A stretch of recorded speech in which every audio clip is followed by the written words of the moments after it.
Are you missing pizza on keto? I've got the perfect solution and it takes you less than 30 minutes to make. Let me show you how to make it.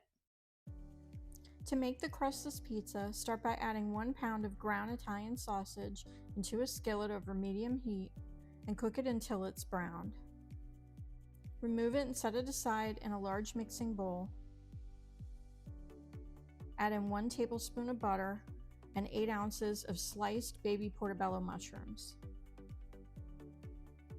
Saute those for a few minutes and then add in half of a green bell pepper that's been chopped.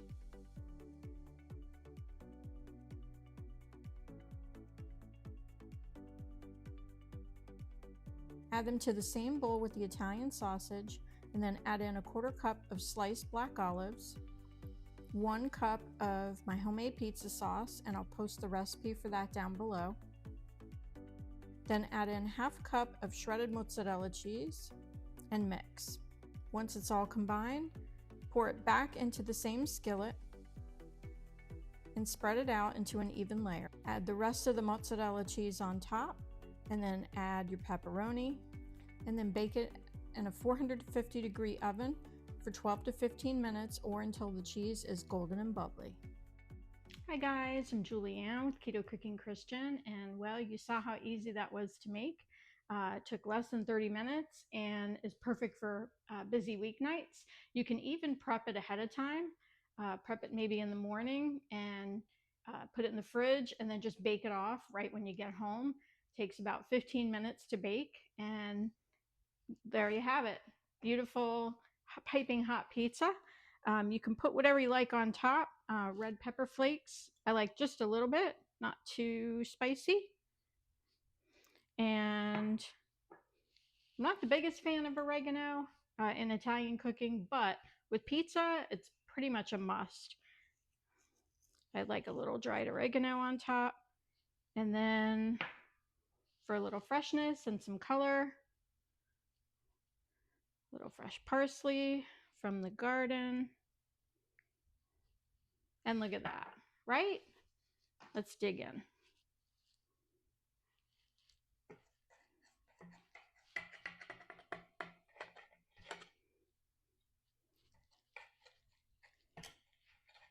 Now it's pretty hot.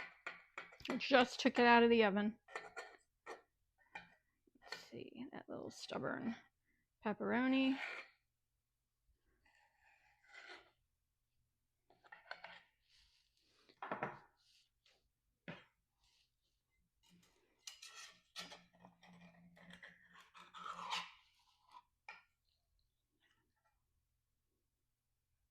Look at that.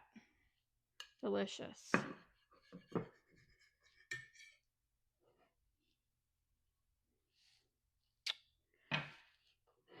Now, before I dig in and burn my mouth to kingdom come, let me tell you about some other pizza recipes that I have on my site. All of these you can customize depending on what toppings that you like. I have pizza bagels, and they're actually little mini fathead bagels if you've ever made fathead dough before. And I just top it with pizza sauce, which actually I have my own recipe for, and I'll link all these down below so you can check them out. I make a pizza chicken, which is really good and so simple. It's basically chicken breast sauteed in a skillet, and then I top it with my pizza sauce and mozzarella and pepperoni and bake it. So delicious, so easy, but so delicious. I also stuff peppers, bell peppers with pizza, similar to this. In fact, you can take this exact recipe and instead of baking it in a skillet, you can get those little ramekins. I think they're like maybe 4 or 6 inches, and you can make pizza bowls. And I have a recipe for that too. It tells you how long and how much to put in each one, so that everyone has their own little portion. Now I also make the traditional fathead pizza dough with pepperoni pizza also. I make a cauliflower crust. I'll admit it's not my favorite, but it is an alternative. In fact, cauliflower crust is usually what I order if I go out, rather than just sitting back and watching everyone else eat pizza. I don't feel deprived. And what else? I make if you've ever had smash burger tacos, where you take the little mini tortillas and put the burger, cook it smashed down in the skillet, and then flip it and put cheese. I do the same thing with pizza. So I use Italian sausage and my pizza sauce, and they're so good. And I'll try to do a video on that too, because really so quick and easy to make. And I know going on keto, especially when you're first starting, a lot of people, they're not sure what to make.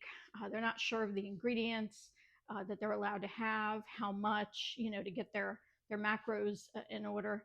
And I have all documents that you can follow, little food list cheat sheets on my site, all the things you need if you're just getting started.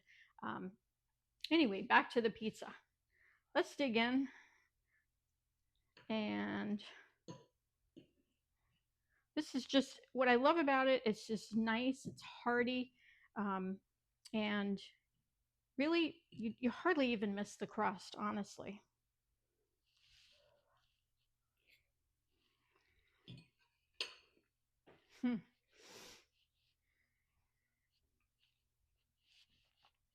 So good. You don't even miss it. You really don't. And if you did, if you really wanted to, you can make a fathead crust. Put it in here before you put all the ingredients, and then bake it off. It's not going to be exactly like regular pizza, but it will give you that crust that you can bite into and really feel like you're eating pizza.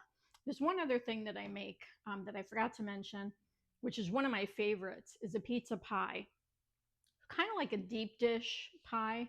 And I use my pie crust recipe. I make it savory. And then I put all similar ingredients in and then bake it. So good.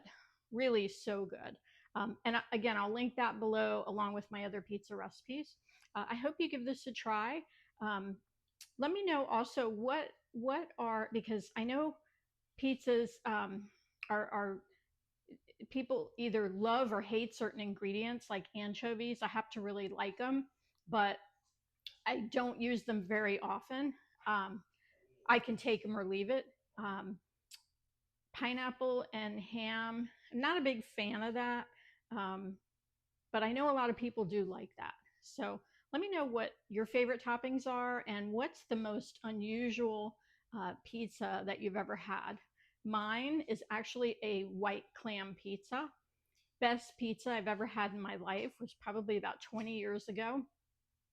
And I've never had it again. I've never been able to find it again. I know it sounds really weird. I'm a seafood girl, though. I grew up in South Florida, absolutely love seafood, and hands down the best pizza I've ever had. So let me know what your, hello, I have a visitor. Let me know your favorite pizza toppings, and I hope you make this. And if you do, let me know how you like it. And thanks for watching.